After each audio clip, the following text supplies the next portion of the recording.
The city glowed red, not with fire, not with warning, but with hearts. Plastic hearts, paper hearts, neon hearts flickering above storefronts like tiny altars demanding worship. Every window shimmered with roses wrapped in cellophane. Teddy bears grinned from shelves. Jewelry sparkled like bait under white lights. Music drifted from restaurants, soft, slow, seductive. Prove your love. Don't miss tonight. Make it unforgettable. The messages were everywhere, not spoken, programmed, and people obeyed without question.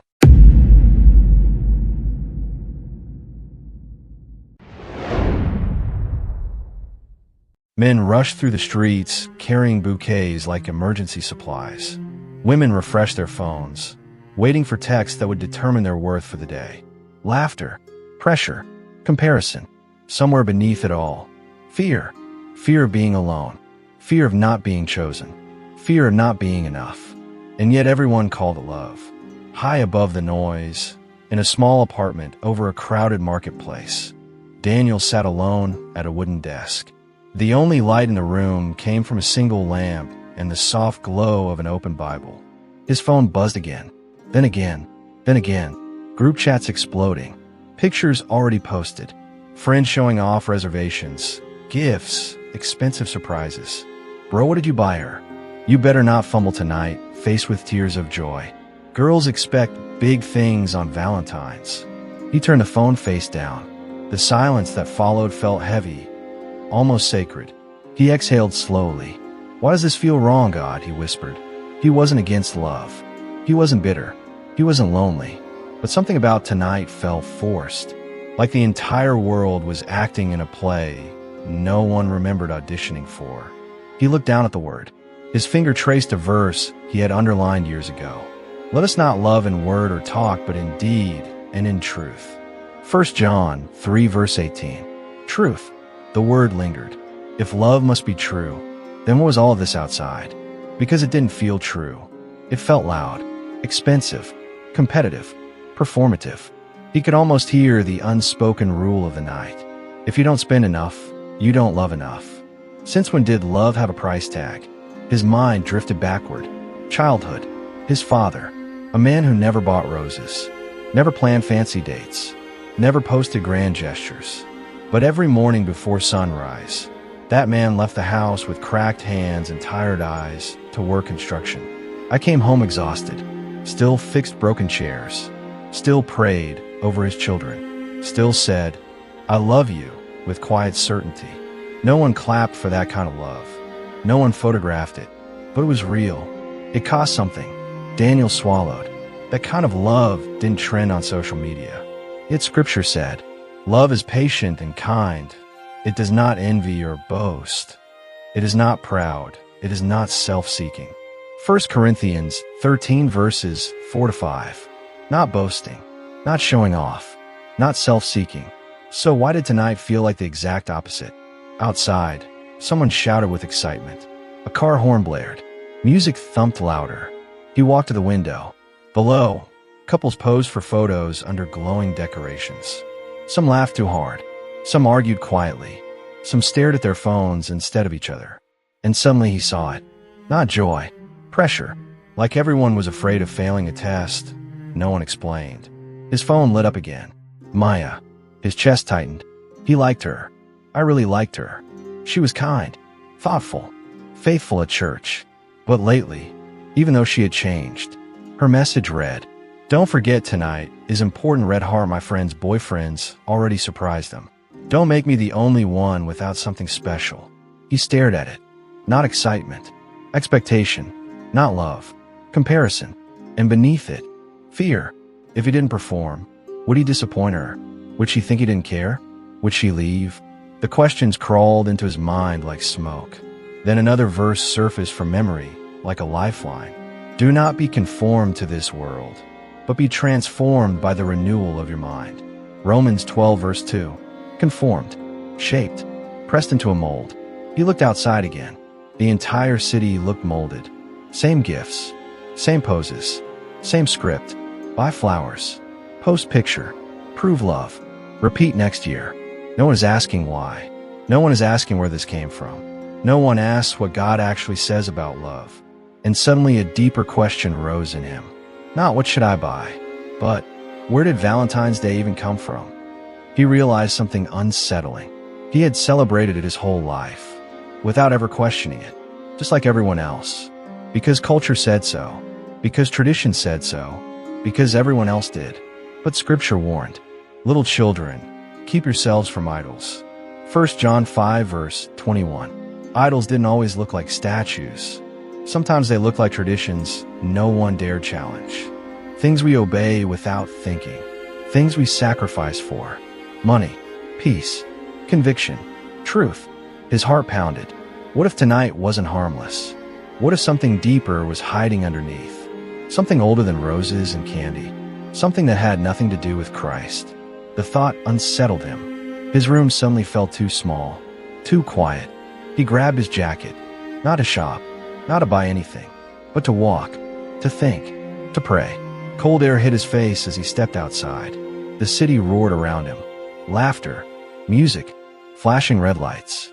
Yet the louder it got, the emptier it felt. He walked without direction, past stores, past couples, past decorations that now looked less romantic and more desperate. And then, church bells rang in the distance. Slow, heavy, ancient. He looked up. A small stone church stood at the end of the street. Old, almost forgotten.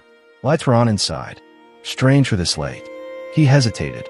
Then something in his spirit whispered, "Go." He climbed the steps. The wooden door creaked open. Inside, an elderly pastor stood beside a dusty table covered with old books and documents. Stacks Daniel had never seen before. Not Bibles.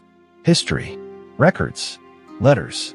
The pastor looked up as if he had been expecting him, and said quietly, "Funny how everyone celebrates love tonight." He slid one thick book across the table, but almost no one knows where this day really came from. Daniel felt his heartbeat in his throat. "What do you mean?" The pastor opened the book. Yellow pages. Ancient ink. Names Daniel didn't recognize. And, at the top of one page, a word that made the air feel colder. Lupercalia. The pastor's voice dropped to a whisper. If believers truly understood the roots of Valentine's Day, many would never celebrate the same way again. Daniel stared at the page.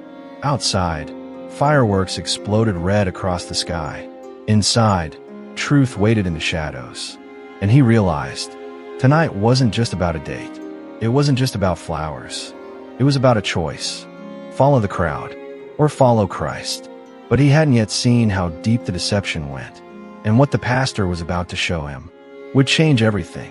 The door slowly shut behind him. Darkness outside, light inside. The book opened wider, and the pastor said, "Sit down, Daniel. You need to know the truth." Black screen. The church door closed behind him with a hollow thud.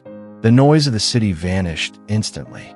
No music, no laughter, no traffic, just silence. Thick, ancient, almost alive. Daniel stood still for a moment, letting his eyes adjust. The air smelled like old wood, candle wax, and time itself. Dust floated through thin beams of amber light, like drifting ash. Every step he took across the stone floor echoed louder than it should have. Too loud, like the building hadn't had visitors in years. The elderly pastor didn't greet him with a smile, didn't ask questions. He simply studied Daniel the way a doctor studies someone who already knows the diagnosis will hurt. "You came," the old man said quietly. Daniel nodded. "I had to." The pastor motioned to the wooden table. Books were stacked high, not decorative, not sermon notes, heavy volumes, leather-bound, cracked spines, history, the kind no one reads anymore, the kind that explains things people would rather not question. "Sit," the pastor said. Daniel obeyed. The chair creaked under his weight. The pastor opened one of the books slowly, like it mattered how the pages breathed. Paper the color of dried leaves. Ink faded with time, yet the words still felt sharp, dangerously sharp. "You asked yourself tonight what love really is," the pastor began. Daniel swallowed. "Yes. And whether this day truly honors God." "Yes." The pastor exhaled. "Then you must first understand something most believers were never taught." He slid the book across the table. At the top of the page was a word Daniel didn't recognize. Lupercalia. What is that? Daniel asked. The pastor's eyes hardened. Rome. The word landed heavy. Long before Christ. Long before churches. This month was already dedicated to something. Daniel leaned closer. The pastor continued. Every year, in mid-February, the Romans held a fertility festival. They called it love. They called it passion. They called it romance. He paused, but it was none of those things. Daniel felt a chill crawl up his spine. The pastor flipped the page. Illustrations, ancient drawings, men running through streets, animals tied to altars, crowds celebrating wildly. This was Lupercalia, he said softly. They sacrificed goats and dogs. Then young men would run through the city, striking women with strips of animal skin, believing it would make them fertile. Daniel blinked.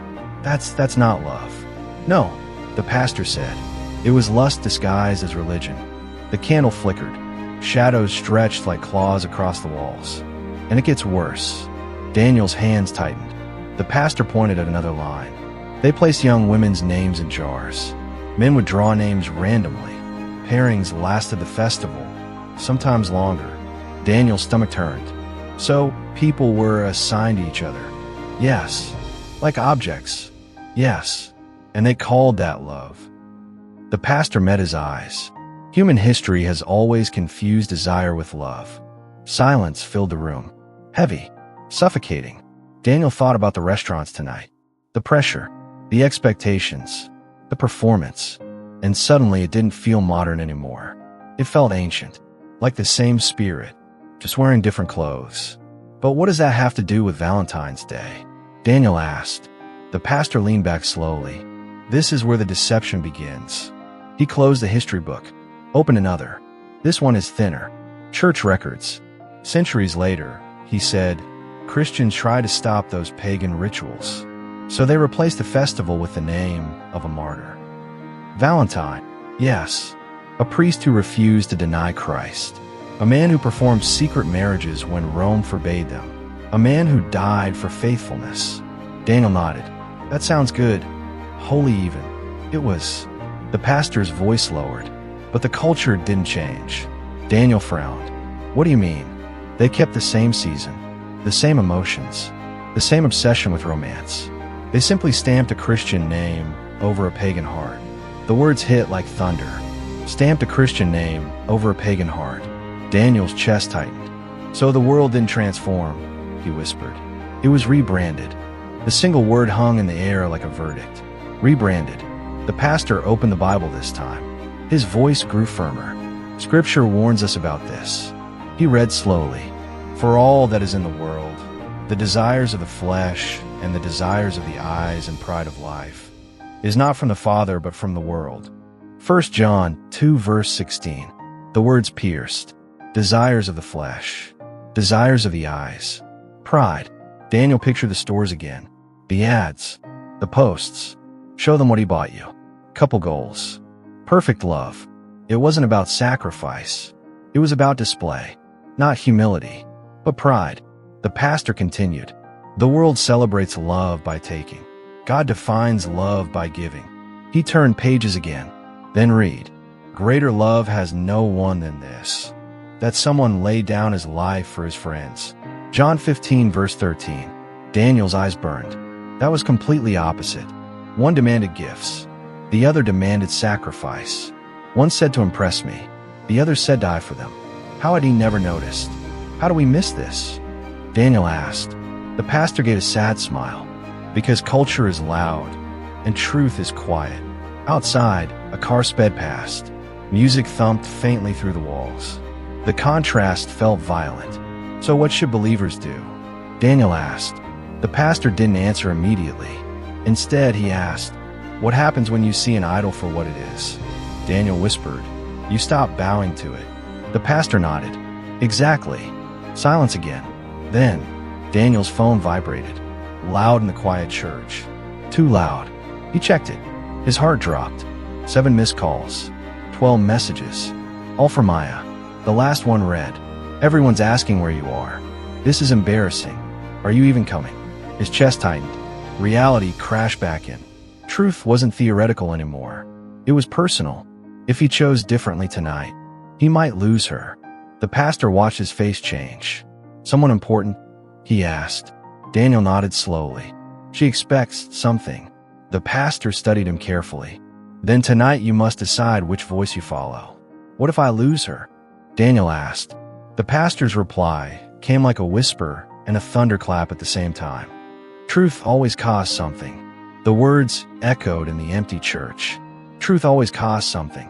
Daniel stood. His legs felt weak, but his spirit felt clearer than ever. For the first time in his life, he wasn't afraid of being alone. He was afraid of living a lie. He looked back at the pastor. "What would you do?" The old man smiled faintly. "I would choose the kind of love that looks like Christ, even if the world calls it foolish." Daniel nodded, then turned toward the door. Cold air slipped inside as he opened it. The city lights glowed red again. Waiting, demanding, mocking. His phone buzzed once more. A final message from Maya. "If you don't show up right now, don't bother coming at all." His heart pounded. This was it. Not history, not theory. Decision. He stepped out into the night rain and started walking toward the restaurant.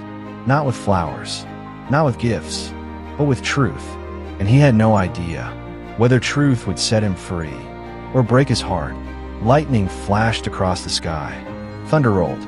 The restaurant lights came into view down the street. Through the window, he could see couples laughing, and Maya sitting alone at a table, checking her phone, waiting.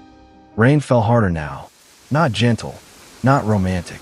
Cold, sharp, each drop striking the pavement like a ticking clock. Daniel walked through it without an umbrella. Water soaked his jacket. His shoes splashed through shallow puddles. But he barely noticed. His mind was louder than the storm. The pastor's voice echoed again and again. Truth always costs something. Each step toward the restaurant felt like stepping toward judgment. The red glow ahead grew brighter. Heart-shaped lights wrapped around the building like vines.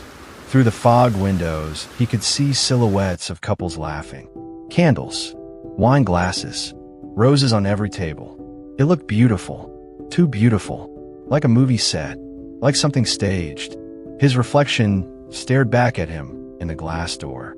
Wet hair, serious eyes, empty hands, no flowers, no chocolates, no gift bag, just the truth. And suddenly he realized, tonight he would be the only man walking empty-handed, the only one not performing. His chest tightened. For a second, fear whispered, "Turn back. Buy something. Blend in. No one will know." It would be easy. 30 seconds at the gift shop next door. A teddy bear. A necklace. Problem solved. But another voice rose stronger. Quiet. Firm. Steady. "You shall know the truth, and the truth shall set you free." John 8 verse 32. Free. Not approved. Not applauded. Free. He opened the door. Warm air rushed over him. Music wrapped around the room like perfume. Soft piano. Low laughter. The clink of glasses. Every table is full. Every couple is smiling. And every man had something in his hands. Boxes. Bouquets. Bags. Proof. Daniel suddenly felt exposed. Like everyone could see he didn't belong here. Then he saw her. Near the window. Candlelight flickering across her face. Maya. Beautiful. Dressed in red. Phone in hand. Checking the door every few seconds. Hope fading a little more each time it wasn't him. His heart twisted. He didn't want to hurt her. That was the problem. Truth wasn't just an idea. It had consequences. He walked slowly toward the table. Her eyes lifted. Relief flooded her face. Then confusion. Then disappointment. Her gaze dropped to his hands. Empty. Her smile weakened. "You're late," she said softly. "I know." She looked around the restaurant. At other tables. At flowers. At gifts. Then back at him. "Where's you know?" The question hung between them. He pulled out the chair and sat. Rainwater still dripped from his jacket onto the floor. "I didn't bring anything," he said gently. Silence. The music suddenly felt too loud. Her eyebrows tightened. "What do you mean you didn't bring anything?" "I wanted to talk tonight." She forced a small laugh. "Talk." "Daniel, it's Valentine's Day." "I know. Everyone's celebrating. I know. She leaned forward. Did you forget? No. Then why? Her voice cracked slightly. Not anger. Not yet. Hurt. And somehow that hurt cut deeper than shouting ever could. He swallowed. Because how do you explain the truth without sounding heartless? How do you choose conviction without looking careless? I went to the church tonight, he said quietly. She blinked. What? I needed answers. Answers to what? To what love really is. Her expression shifted from confusion to disbelief. Daniel, this isn't Bible study night. I know. Then why are we talking theology right now? Because it matters, he wanted to shout. Because we've confused love with spending. Because we're being shaped by culture and calling it romance. Because I don't want to fake something sacred. But the words tangled in his throat. So he said softly, do you think love has to be proven with gifts? She stared at him. Yes. The answer came instantly, like it was obvious. Of course it does. That's how you show someone you care. He shook his head gently. But what if love is something deeper than that? Her eyes glistened. Why does it sound like you're trying to ruin tonight? The question stabbed him. Around them, waiters delivered roses. Couples kissed. Phones flashed photos. Everyone looked happy. Normal. And here they were, unraveling. He reached across the table. Listen to me. She didn't pull away. But she didn't squeeze his hand either. I read something tonight, he continued. Scripture says. She interrupted. Please don't quote verses right now. Silence. That hurt more than anything. Because faith used to be the one thing they shared easily. Now it felt like an inconvenience. He tried again. Jesus said. I know what Jesus said, she whispered. But can't we just be normal for once? Normal. The word echoed. Normal meant blending in. Normal meant performing. Normal means buying something so no one feels awkward. Normal meant ignoring conviction. He looked around again. Suddenly, he noticed things he hadn't before. A couple arguing quietly over the bill. A girl crying in the bathroom hallway. A man scrolling his phone instead of talking to his date. It wasn't as perfect as it looked. It was pressure. Everyone is trying not to disappoint each other. Trying to meet expectations. Trying to manufacture romance. And for the first time, Daniel saw it clearly. This wasn't love. It was fear. Fear of not being enough. Scripture surfaced again like breath after drowning. Perfect love casts out fear. 1 John 4 verse 18. If fear ruled tonight, then it wasn't perfect love. He looked back at Maya. His voice is softer now. I don't want to perform for you. She frowned. Perform. I want something real. Something that doesn't depend on a calendar date or how much money I spend. Tears welled in her eyes. So, I'm not worth celebrating. That's not what I'm saying. Then what are you saying, Daniel? The restaurant noise faded. Everything slowed. This was the moment. The power shift. Not history. Not theory. Choice. He inhaled. I'm saying I want to love you the way Christ loves. Not the way the world tells me to. She stared at him. Unmoving. Uncertain. And, for a terrifying second, he thought she might stand up and leave. Instead, she asked quietly, and what if I still wanted flowers? His heart cracked. Because truth didn't erase human longing. It just purified it. Before he could answer, her phone buzzed. She glanced at it. Her friends are texting pictures. Huge bouquets. Diamond necklaces. Surprise proposals. Comparison flooding the screen. He watched her eyes change. Doubt creeping in. And suddenly he realized he wasn't just fighting culture. He was fighting expectations. An expectation is ruthless. She slowly pulled her hand away. I don't know if I can do this, she whispered. The words hit like thunder. Rain hammered the windows. Music kept playing. Couples kept laughing. But Daniel felt like the ground had opened beneath him. Truth always costs something. Was this the cost? He stood slowly. Not angry. Not defensive. Just broken.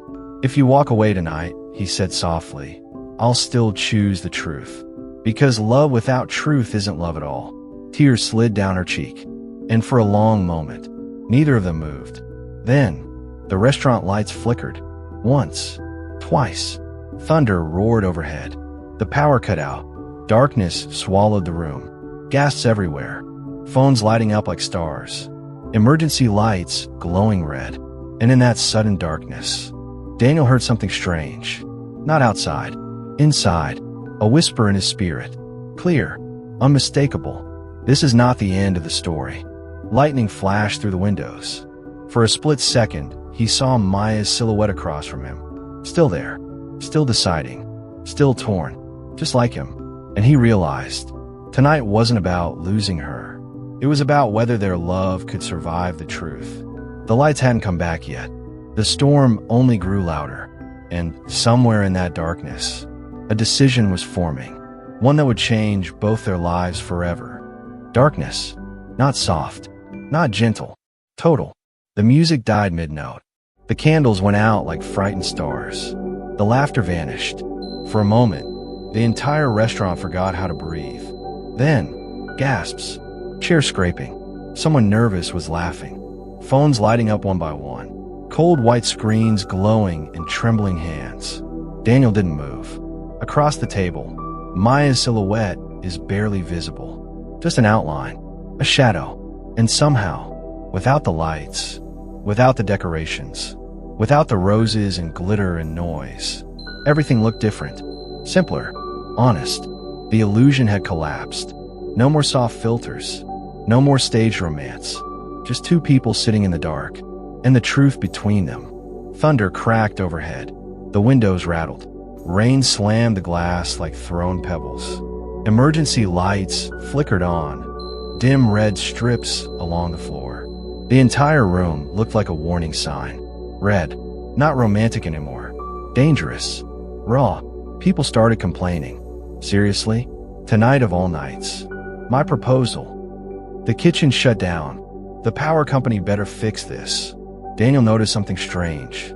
No one was talking to each other anymore. Every couple now staring at their phones. Frustrated. Irritated. The magic is gone. Because maybe there never was magic. Maybe it was just lighting. And music. And money. Remove those. And what remains? Silence. Truth. Character. He looked at Maya. Her face lit faintly by her screen. Not angry now. Not comparing. Just thinking. Vulnerable. Humans. The storm outside sounded like war drums. Inside, everything is fragile. He spoke softly. No decorations now. She looked up. No music either. She glanced around. Other couples are already arguing. One girl whispered, "This night is ruined." Another guy snapped, "After all the money I spent." Daniel swallowed. Is love ruined because the lights went out? The question hung in the air. She didn't answer. Because the answer was obvious. If love dies when the power dies, it was never love. Lightning flashed. For a split second, the entire room lit white. And Daniel remembered something the pastor said. The world celebrates love by taking. God defines love by giving. He reached into his jacket slowly. Not for a gift. Not for a receipt. But for something folded. Worn. Soft from years of use. His Bible. Small pocket edition. He set it gently on the table. Between them. No performance. No show. Just the truth. Her eyes dropped to it. Then back to him.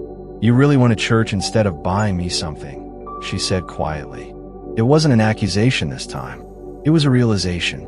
Yes. What? He exhaled. Because now there was nowhere to hide. Because I don't want to love you the way the world loves. She stayed silent. I don't want one expensive night and 300 empty ones. Rain pounded harder. I don't want pressure and comparison and pretending. His voice cracked. I want something that still stands when everything else shuts off, like this. He tapped the table lightly. Dark. Quiet. Real. Scripture says. This time she didn't stop him. So he continued. Love is patient and kind. It bears all things, believes all things, hopes all things, endures all things. Love never ends. 1 Corinthians 13:4, 7, 8. He whispered the last part. Love never ends. Another lightning flash. He looked around. Flowers wilting. Chocolate melting.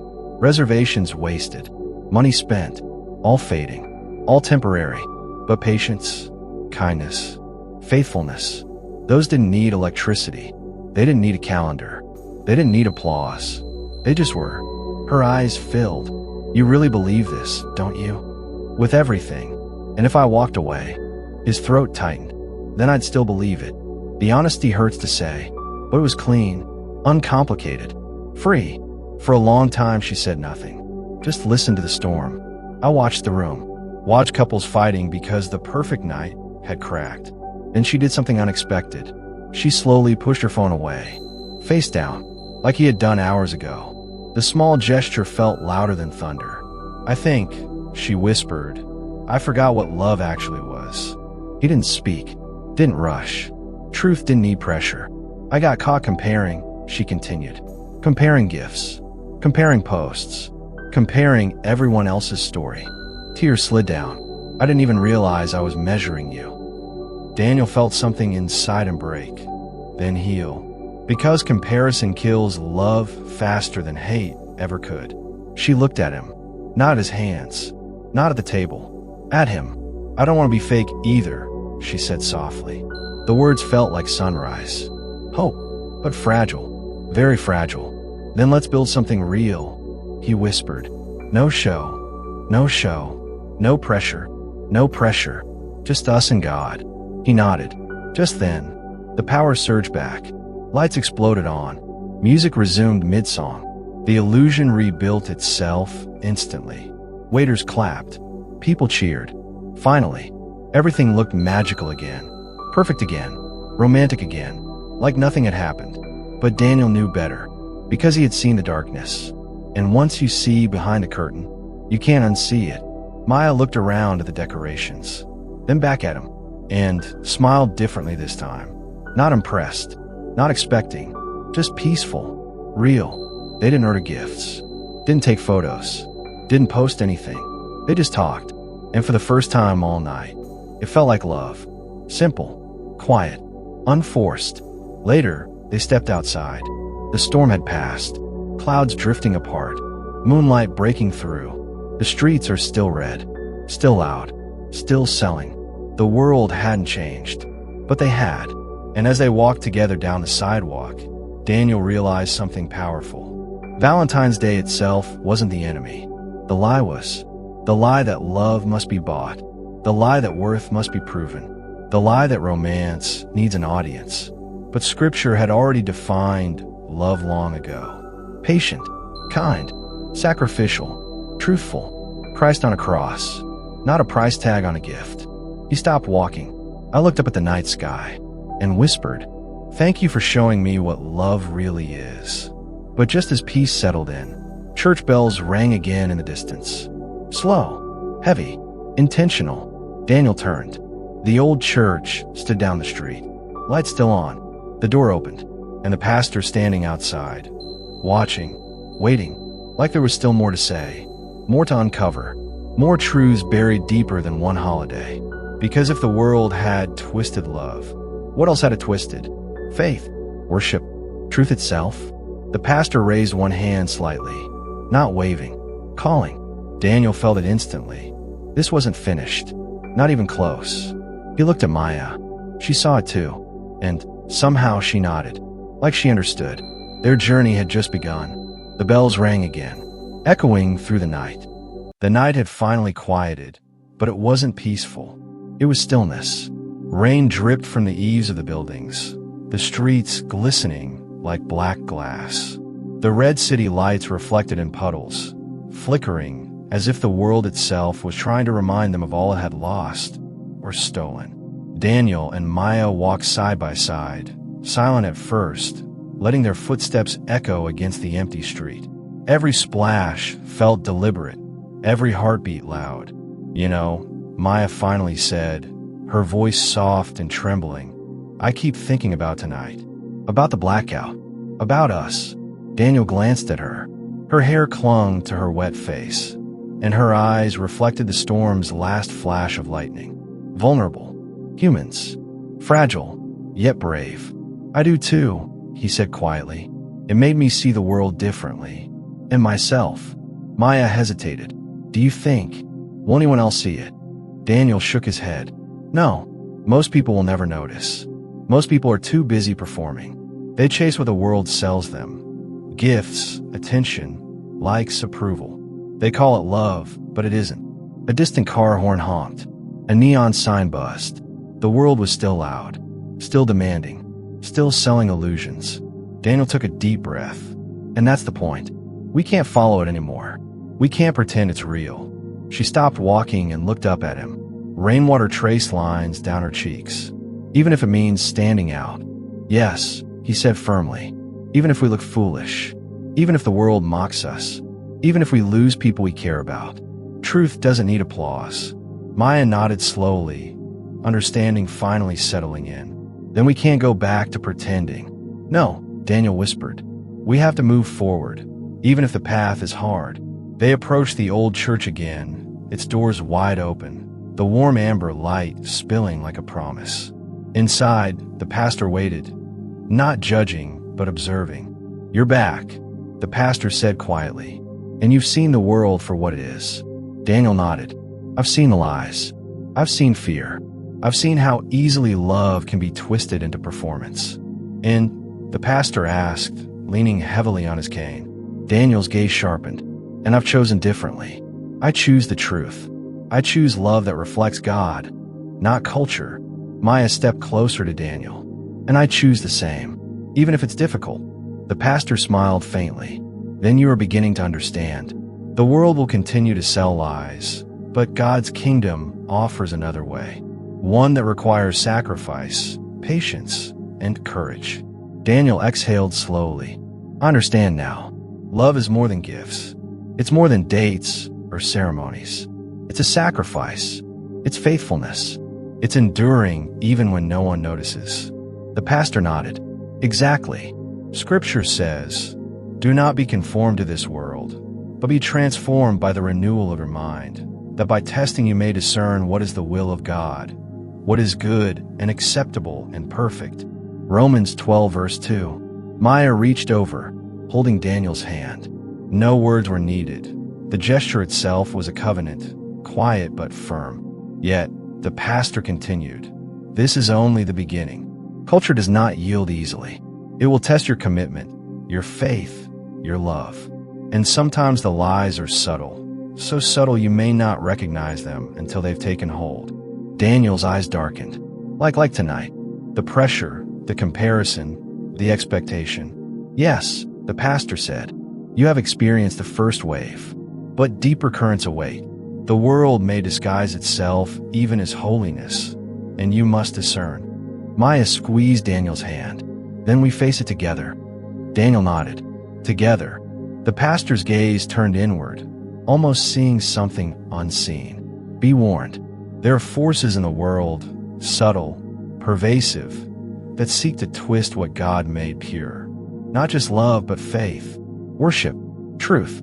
And the most dangerous part is people often don't even realize they're being deceived. Daniel's stomach tightened. Deceived by what? By convenience, by tradition, by conformity, by the desire to be accepted. He paused, letting the words sink. Even believers. Yes, the pastor said quietly. Even believers. Many wear masks without realizing they're performing for the world instead of the Spirit. Maya swallowed hard. Then tonight was just the start. Daniel nodded. Tonight was a glimpse of what is real. A test. And we passed. But the real challenge is living it every day. The pastor moved closer to the window. Lightning flashed, illuminating the streets. And if you do not continue to choose the truth, the cost will rise. You may lose friends. You may lose reputation. You may even lose comfort and security. But you will never lose what God has planted in your hearts if you remain steadfast. Daniel felt the weight of those words pressing into him like thunder. He understood now that this wasn't a story about one Valentine's Day. This was a battle over every day, over culture versus Christ, fear versus faith, illusion versus truth. He looked at Maya. We can't live for the world anymore. We have to live for God and for each other, in truth. She nodded, eyes glistening. Then we walked together, even if it costs everything. Daniel smiled faintly, a mixture of relief and determination. Even if it costs everything. The pastor raised his hand slightly, like a signal. Then listened carefully. The next test will not be obvious. It will come cloaked in beauty, in popularity, in comfort. And if you're not vigilant, You may be tempted to take it, believing it to be good, when it is a lie. A flash of lightning lit the room. Shadows danced across the walls. The storm outside had ended, but the tension remained, unbroken, a promise of trials to come. Daniel felt it, a stirring in his spirit. He had glimpsed the cost of choosing truth. He had tasted its reward, and he knew the next wave was coming. Maya looked at him and whispered, "Are we ready?" Daniel's jaw tightened. "We have to be. There's no turning back now." The pastor's eyes gleamed faintly in the candlelight. "Good. But remember, the world never rests, and deception never sleeps. Keep your hearts vigilant. Keep your minds alert, and never let love be defined by what the world demands, but by what Christ demonstrates." Daniel and Maya exchanged a glance. A shared understanding passed between them. This was not the end of the story. Not by far. Lightning flashed again, and for a brief moment, Daniel saw, beyond the Red City lights, beyond the illusions of culture, the real battlefield ahead. A world full of lies dressed as love. A culture demanding performance instead of truth. And a choice: follow the world or follow God. Daniel took Maya's hand, feeling her grip tighten in agreement. "Then we walk in truth," he said. "Always," she replied. Morning broke slowly. Not the soft light of peace, but a cold, gray revelation. Daniel woke to the sound of dripping water from the eaves. The storm had passed, but the world outside had not. Neon lights flickered faintly from the city streets, but they no longer tempted him. Not today. Maya was already awake, sitting by the window, her hands wrapped around a cup of tea. Her eyes traced the rain-soaked street, thoughtful, distant. "Did you sleep at all?" she asked softly. "Not really," Daniel admitted. "My mind kept running. Last night, everything I saw, everything I realized, it's hard to shake." She nodded slowly. "I feel it too. Like the world is pressing in from all sides, expecting us to bend, to perform, to buy our way into love." Daniel rose, stretching. "It's like the pastor said. The first test isn't just one night. It's every day, every choice, every conversation, every expectation." Maya's eyes glimmered with fear and determination. "And what if we fail?" Daniel shook his head. "We won't. We choose differently. We follow the truth, even if it costs us everything. That's what faith demands." The morning was quiet except for the distant hum of city life. But then, Daniel's phone buzzed. A text from one of his co-workers. "Happy Valentine's Day. Hope you got the gift from Maya. Everyone's talking about it." Daniel felt a cold pressure. Not from Maya, but from the world outside. The culture of expectation, of measurement, of performance. He showed the text to Maya. She smiled faintly, though the tension was clear. "See," she whispered. "It's everywhere. Even at work, even in texts. They all measure love by what they can see and hold, not by what's true." Daniel swallowed. "Then we have to walk differently, and publicly if we must. Truth isn't private. It's lived, even when uncomfortable." Maya took his hand. "Then we walk it together." "Yes," Daniel said firmly. Every step. They left the apartment, stepping into the gray city streets. The storm had left puddles, reflections, and a faint scent of wet asphalt. But this time, they weren't alone. People passed by, couples holding gifts, taking pictures, performing happiness. Some glanced at Daniel and Maya strangely, noticing the absence of roses, chocolates, or sparkling jewelry. Some laughed. Some judged. Some ignored me. It was subtle, quiet, but the world was watching. Daniel felt the weight of it. And then the pastor's words returned sharply. Culture disguises itself as beauty, and deception is often cloaked in tradition. They walked silently toward the old church, now bathed in morning light. The amber glow from last night had faded, replaced by the pale gold of day. Inside, the pastor waited, not to congratulate, not to lecture, but to prepare. "You've begun to see," he said quietly, "but the next test will be harder, subtler. The world may try to lure you with admiration, with comfort, even with approval. And sometimes it disguises itself as holiness. It will look like truth, smell like truth, but it is a lie. Daniel's jaw tightened. Then we must discern carefully. The pastor nodded. Yes, and you may find that even those closest to you will not understand. Some will resent you. Some will mock. Some will walk away. The choice to follow the truth is not a celebration. It is a challenge, and you must endure it. Maya's hand tightened around Daniel's. Then we endure together. The pastor leaned forward. And remember, truth is not measured by applause. It is measured by faithfulness, by patience, by love that bears all things, believes all things, hopes all things, endures all things. Daniel breathed deeply. We understand. We will live it. Outside, the city continued to hum, oblivious. But Daniel and Maya had stepped onto a path few would choose, a path that demanded courage, conviction, and surrender. The storm had passed, but the real trial was just beginning, because culture would not yield, and love, real love, would not bend to convenience. Lightning flickered faintly through the church window as a warning. The world was watching, and the next challenge was coming, darker, subtler, unavoidable. Daniel and Maya looked at each other. Not fear, no hesitation, only resolve. We walk in truth, Daniel said. Always, Maya echoed. And as the bells rang again in the distance, a shadow moved along the street outside. A figure watching them, silent, deliberate. The next test had arrived. Almost a whisper. Maya nodded. Yes, like something is watching, waiting, testing us. They entered the church quietly. The interior was calm, bathed in the soft gold of morning light through stained glass. The pastor stood near the altar, his expression unreadable, eyes tracking them as if he already knew what was coming. You've seen the first wave, he said quietly. But today, you'll face subtler tests. Ones that don't roar like a storm, but creep in like fog. The world will try to twist even good things into lies. Daniel frowned. Like how? The pastor gestured toward the window. Approval, admiration, popularity, the desire to be praised, respected, admired by others, even when it comes at the cost of truth.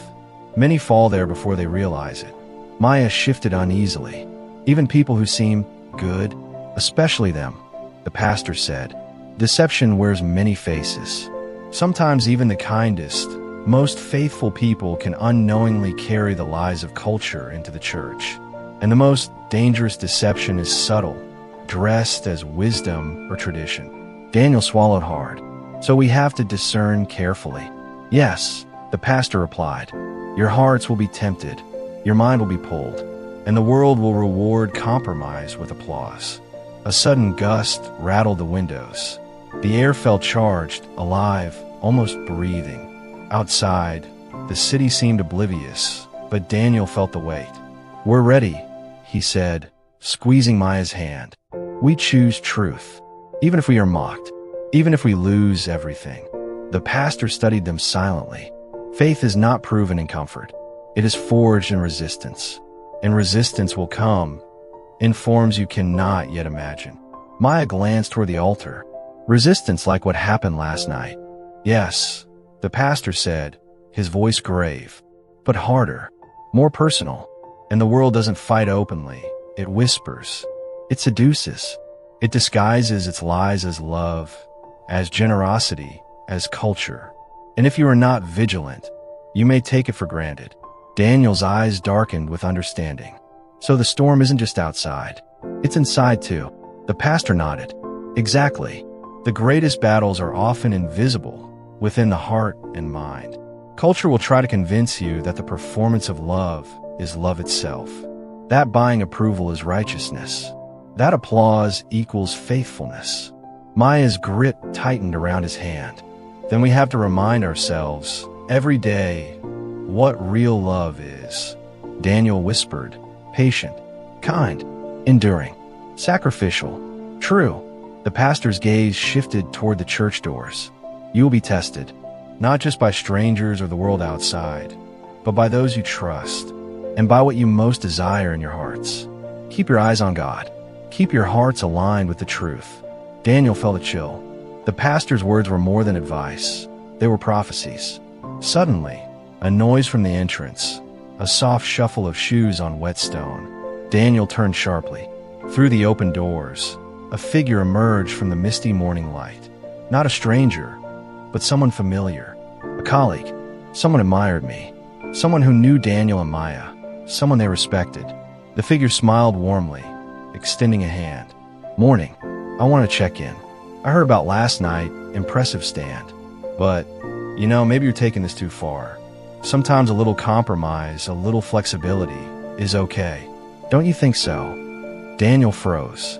Every word felt like a trap. Every smile a test. Maya's hand trembled in his. "They're testing us," she whispered. Daniel nodded slowly, voice firm. "No, we walk in truth. No compromise." The colleague tilted their head, still smiling, but the eyes were sharper now, probing. "You really think of rejecting the world's way? All the gifts, the recognition. Does it matter? People will call you foolish, cold, unloving." Daniel's jaw tightened. Better to be called foolish for truth than admired for a lie. The figure's smile faded slightly, replaced by something colder, calculated. "We'll see how long that lasts. Everyone has limits." The pastor's voice rang softly behind them. "The first wave may have been visible. The second wave will come disguised. Choose wisely. And remember, the eyes of God are upon you. Always." Daniel felt the tension coil in his chest like a spring. He looked at Maya. She met his gaze, steady, unwavering. Together, they stood. "Yes," he said firmly. "We choose God. We choose truth. No matter what." The figure outside took a slow step back, watching, and then melted into the morning mist. Daniel exhaled. The first test of subtle deception had arrived, and the cost of truth was about to be measured. Lightning flickered faintly through the church window, casting long shadows across the pews. The next wave of trials had begun, and Daniel and Maya understood now. The battle for truth is never easy, and the world never fights fair. The city outside buzzed faintly with life, indifferent to storms past or spiritual battles present. Daniel and Maya had left the church, but the pastor's words still lingered in their minds, like echoes in a canyon. The greatest battles are invisible. Deception wears many faces. Subtlety is its weapon. As they walked down the wet street, a soft golden glow appeared ahead. The warm interior of a boutique cafe, bustling with early morning activity. Couples sat at tables, exchanging gifts, cameras flashing, laughter spilling out into the street. A barista waved at them from the door. "Good morning. Come in. You can still grab a Valentine special before the rush." Maya hesitated. "It looks inviting." Daniel's hand tightened around hers. "That's exactly it. The world will tempt you with comfort and approval, with beauty and attention. But we walk differently." They continued past the cafe, ignoring the smiling faces, the perfectly arranged pastries, the music that whispered, "This is happiness. This is love." But then a figure stepped out from inside the cafe, a well-dressed man Daniel recognized. A colleague from work, someone admired by many for charm and generosity. "Daniel, Maya," the man said warmly, extending a hand. "I didn't expect to see you two out so early. I heard about last night. Very courageous. But, sometimes it's okay to enjoy the day. Celebrate a little. People will respect you more if you join in." Maya felt the weight of every word, like invisible chains pulling at her resolve. Daniel's jaw tightened. "We celebrate differently," he said firmly. "Truth, not performance." The colleague smiled, then falter. Sure. But people will judge you. They'll say you're missing out, that you're cold, that you don't love. Why make life harder than it has to be?" Maya swallowed. The warmth, the approval, the validation. It was so subtle, so ordinary. The world rarely shouts. It whispers. It seduces. Daniel looked at her. Remember the pastor's words. Subtlety. Culture disguises itself as beauty, and temptation as approval. The colleague laughed softly, leaning slightly closer. "You really think love is just truth and restraint? No flowers, no chocolates, no celebration?" Some would call that foolish. Daniel's voice was steady, low, unwavering. Better to be called foolish for truth than admired for a lie. The colleague's eyes sharpened for a moment, almost cold, almost calculating, but the smile returned. We'll see how long that lasts. The figure turned and disappeared into the cafe, leaving Daniel and Maya standing in the morning light. They exhaled slowly, the tension in their chests loosening just a fraction. See, Maya whispered, it's everywhere. Even the people we respect, even the people we trust. Daniel nodded. Exactly. And that's why we must stay vigilant. Faith, truth, love, they aren't measured by applause. They are measured by endurance. They continued walking past the cafe, through streets now glistening with puddles, their reflections broken by scattered raindrops. At the next intersection, a florist leaned out, holding a single bouquet. For the most romantic couple in the city. Last chance for Valentine's today. Maya looked at Daniel. A single bouquet. It's beautiful. Maybe it's harmless. Daniel shook his head. It's still the world's definition of love. Not ours. We walk differently. They passed, hand in hand, feeling the pull of temptation, fading only slightly. But Daniel knew this was just the first wave of subtle tests. Because the world rarely attacks with storms. It attacks softly, with charm, with approval, with beauty, with whispers. And every time a choice is made for truth over convenience, the battle grows heavier. By the time they reached the church steps again, the sun was higher. Morning mist lingered, but the city's false glow no longer tempted them. Inside, the pastor awaited. His eyes were steady, knowing. You have faced the first real test, he said. Subtlety is harder than the obvious storm. Many fall without even realizing it. Few endure. Daniel nodded. We chose the truth. Maya added softly. And we will continue to choose it. Every time, even when it's uncomfortable. The pastor's expression darkened slightly. Then prepare yourselves. The next wave will be harder still. And this time, it will come from within, not just from outside. Daniel's stomach tightened. From within. Yes, the pastor said. The desires of your own heart will be tested. The world will offer compromise in forms so beautiful, you may not even recognize them as lies. A gust of wind rattled the windows, stirring papers on the altar. Shadows danced across the walls. Daniel looked at Maya, seeing the same determination mirrored in her eyes. We face it together, he said. Always, she replied. And outside the church, unseen by anyone else, the city continued its pulse, full of whispers, approval, and temptation, ready to test their faith again. Lightning flickered faintly on the horizon, a reminder. The storm may be subtle, but it is far from over. The afternoon sun hung low, pale and heavy, casting long shadows across the city streets. Daniel and Maya walked quietly, still processing the morning's subtle tests. The cafe, the colleague, the florist. Every encounter had whispered the same temptation. Approval over truth, beauty over sacrifice, comfort over faith. And now, a new challenge approached, one far more dangerous than any they had faced outside the church. As they turned a corner, the sound of laughter reached their ears. A small group of friends from work stood under a glowing arch of Valentine's decorations, taking photos, exchanging gifts, and sharing warm embraces. Everyone looked happy, celebrated, and admired. One of them spotted Daniel and waved enthusiastically. Hey, Daniel, Maya, come join us. You can't just skip Valentine's. You'll ruin our photos. Maya stiffened. Daniel's hand tightened around hers. Don't go, he whispered. Remember the pastor, subtlety. It's here. The friends' voices carried warmth, approval, camaraderie, but it was dangerous. A test disguised as friendship. Maya's eyes flickered. It looks nice, maybe harmless. Daniel shook his head. It's not about what it looks like. It's about what it means. Applause, approval, that's culture, not the truth. The group called again, waving, laughing, seemingly innocent. But Daniel felt the pull in his chest. Even a small concession, just joining for a moment, could feel harmless. Yet it would betray the conviction he had fought so hard to embrace. Maya saw it too. The temptation wasn't flashy. It didn't shout. It smiled. It whispered, "This is love. This is acceptance. You belong here." Daniel exhaled. "We walk differently," he said firmly. "Not because we want to feel special, because the world is wrong about love." Maya nodded, the words sinking deep. Truth over comfort. Truth over approval. Always. The group's laughter faded behind them as they continued down the wet streets.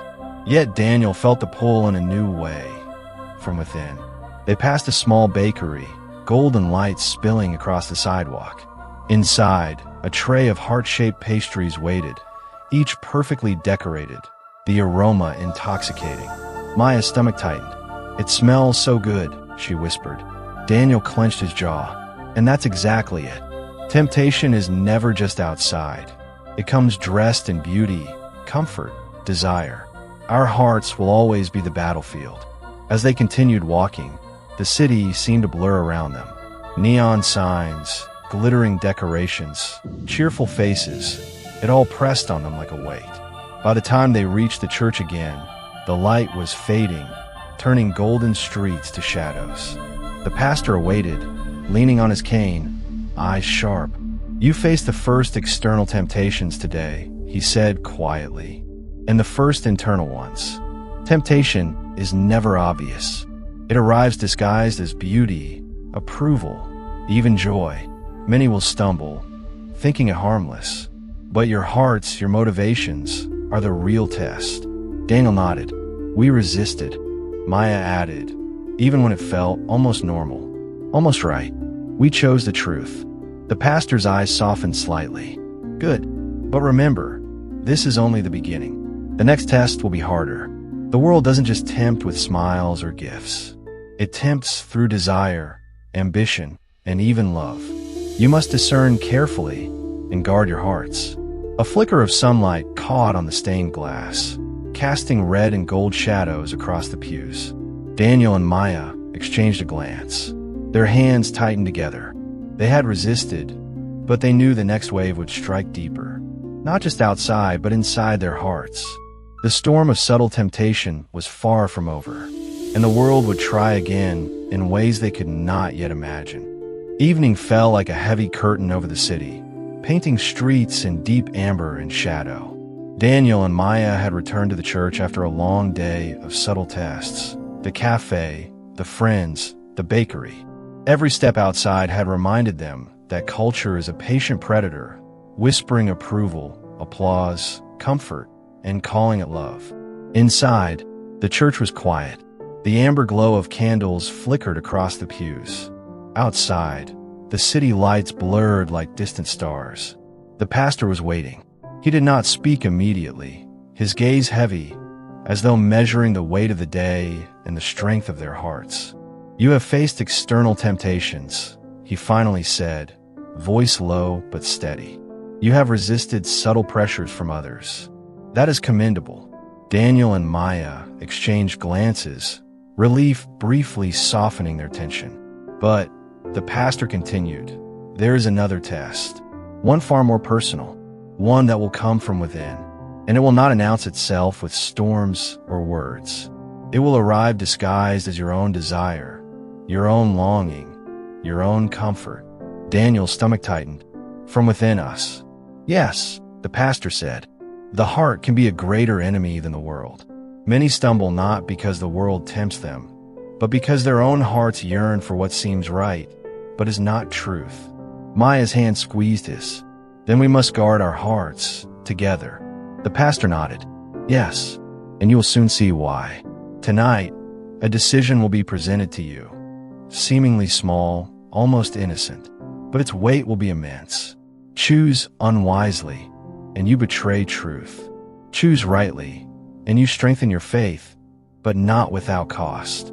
Daniel swallowed hard, the tension coiling in his chest like a spring. As if on cue, a soft knock echoed through the church door. A delivery boy entered, holding a single small box, tied with a delicate ribbon. "For Daniel and Maya," he said, smiling politely before retreating. Maya's eyes widened. It's beautiful. Daniel's jaw tightened. Open it carefully, the pastor advised. See what is truly inside. And remember, appearance can deceive. With trembling hands, Daniel untied the ribbon and lifted the lid. Inside was a gift from a stranger, carefully selected. An elegant watch, engraved with a romantic phrase, accompanied by a note praising Daniel's courage and loyalty, promising admiration if he accepted it. Maya's eyes flickered with desire and doubt. It's so thoughtful, so tempting. Daniel's mind raced. Every lesson, every test of the day, every warning from the pastor pressed on him. Yet a subtle whisper lingered in his heart. You deserve recognition. You deserve love. You deserve to be admired. The pastor's voice broke through the haze. Do not be deceived. The world rewards compromise with admiration. But this is not love. This is performance. Truth does not seek applause. Daniel looked at Maya, seeing the same struggle mirrored in her eyes. They both wanted to feel appreciated, validated, comforted. Yet they knew that accepting the gift would betray the convictions they had fought to uphold.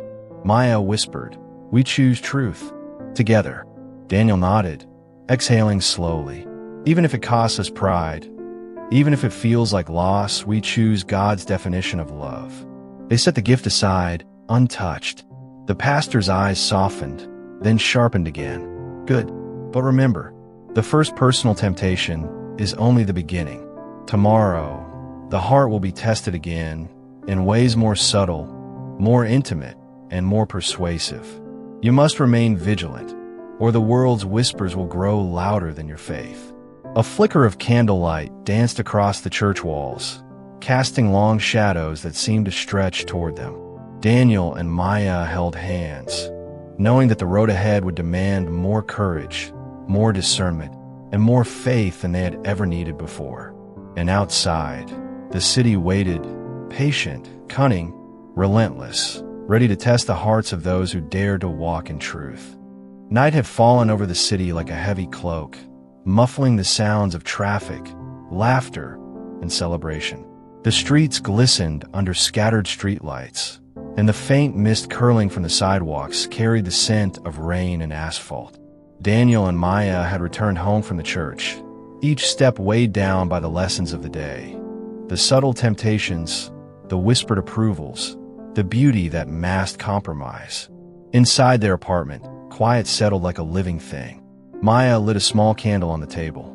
The soft flame danced against the walls, casting warm shadows that seemed to reach toward them, stretching longer than reality allowed.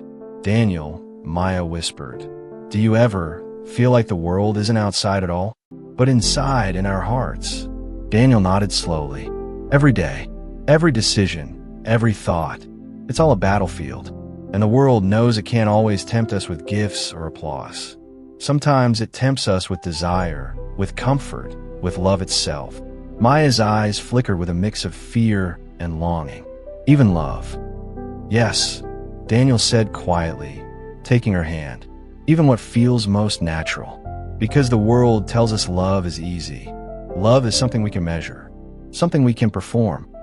He paused, voice heavy. But truth, true love, is sacrifice. It is patience. It is endurance. It is not measured by approval or comfort, but by faithfulness. Maya swallowed hard, her gaze dropping to their clasped hands. I want to do the right thing, but sometimes it's so hard. Before Daniel could answer, a soft chime from their phone interrupted them. A message notification lighting the dim room. It was a text from an unknown number. You've been doing so well, but why deny yourself? Even God made beauty and pleasure. Isn't it time to enjoy it? You deserve it, don't you? Daniel felt the weight of every word pressing on him, not from strangers, not from the world outside, but inside his own mind, where doubt and desire had been quietly growing. Maya's lips trembled. It's convincing. Too convincing. Daniel drew a deep breath.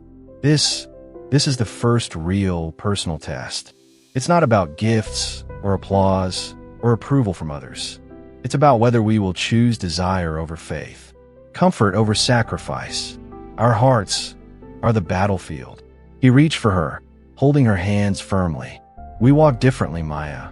We choose truth, even if it hurts, even if it's uncomfortable, even if it whispers to every longing we have. Maya nodded, tears glimmering in her eyes. Then we walk it together. No compromise.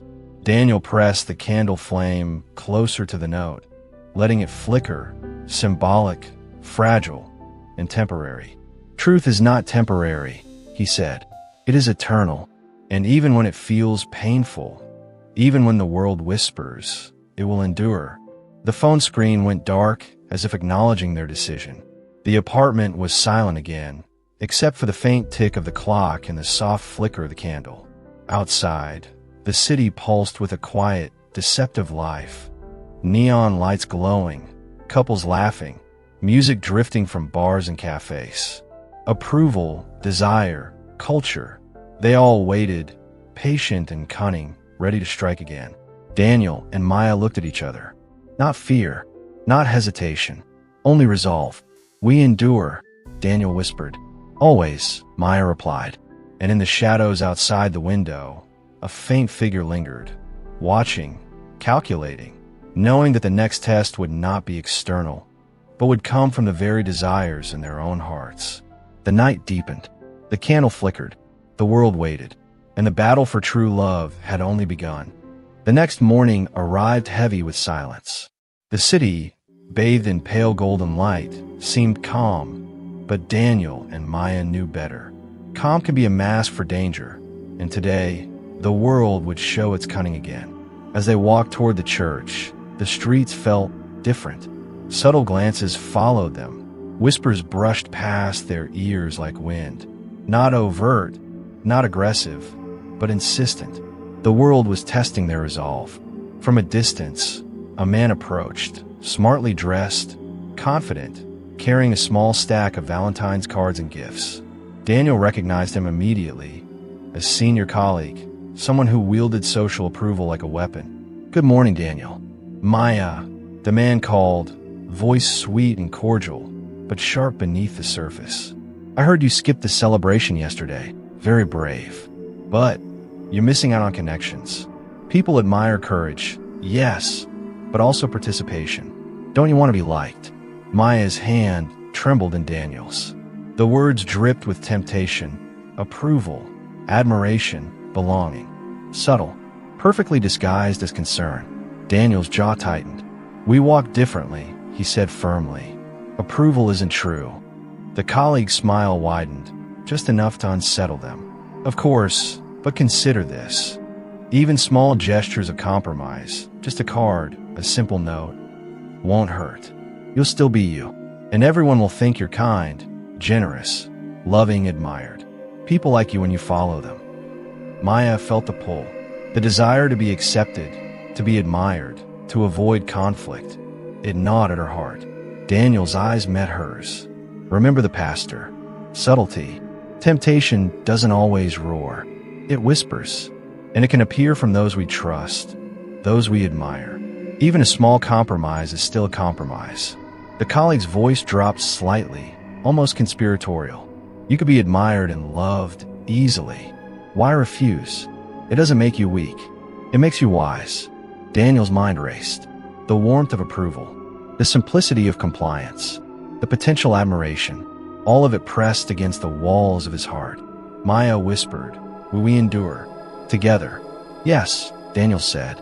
"Truth over comfort. Truth over applause. Always." The colleague's eyes flickered, a trace of frustration flashing, quickly hidden behind a polite smile. "We'll see how long that lasts." He turned and walked away, leaving Daniel and Maya standing in the morning light, tension coiling around them like a living thing. They exhaled slowly. Another external temptation resisted. Another internal test survived. But the pastor's warning echoed in their minds. The heart will be tested, not just by the world outside, but by desires within and by the voices of those you trust. They continued toward the church. As they approached, a small group had gathered outside. Friends, co-workers, even casual acquaintances, all smiling, holding gifts, phones ready to capture photos. The scene was innocent to the untrained eye, But Daniel felt the pressure mounting. Every pair of eyes, every smile, every invitation was a test of courage and conviction. Maya's fingers tightened around him. It's overwhelming. Daniel nodded, swallowing the lump in his throat. Yes, but we endure. Together. And we keep our hearts fixed on God, not the applause of men. They stepped into the church, the doors closing behind them with a soft thud. The interior was quiet, but charged with energy. The pastor awaited them, leaning slightly on his cane, eyes sharp. You resisted both external and internal pressures today, he said. But know this, tomorrow, the test will be harder still.